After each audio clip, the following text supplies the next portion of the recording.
বিশ্বাস করি যে মানুষ বেশি কিছু হয়তো এক্সপেক্ট করে, এই কারণে হয়তো এরকম চিন্তা করে।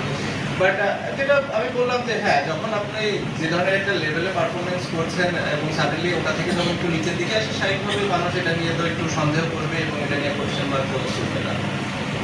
রোমে একটা সাউথ আফ্রিকান ট্যুরে পেয়েছেন? হ্যাঁ, দেখুন এখন পর্যন্ত আমি তো অ্যাভেলেবল, যেহেতু দেশের অনেক পরিস্থিতি আছে, স্বাভাবিকভাবেই সব কিছু হয়তো আমার উপরে না, স্বাভাবিকভাবে এই জিনিসগুলো আমি পিসিবির সাথে ডিসকাস করেছি যে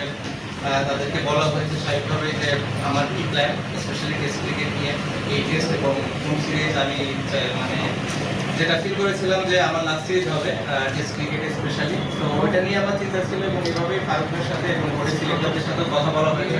যে যদি সুযোগ থাকে আমি যদি দেশে যেয়ে খেলতে পারি, মিরপুর টেস্ট হবে আমার জন্য লাস্ট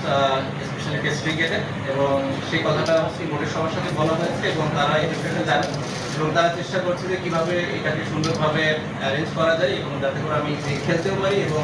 নিরাপদ ফিল করি, অ্যাট দি সেম টাইম যখন দেশের বাইরে আসার দরকার হবে এবং দেশের বাইরে বের হতে যেন আমার কোনো সমস্যা না হয়, এই জিনিসটা বোর্ড খেয়াল করছে এবং যারা ওই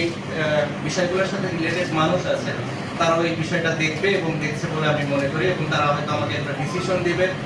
যেটার ভিত্তিতে আমি হয়তো দেশে যে ভালোভাবে খেলে অ্যাটলিস্ট টেস্ট ফরম্যাটটা চাই।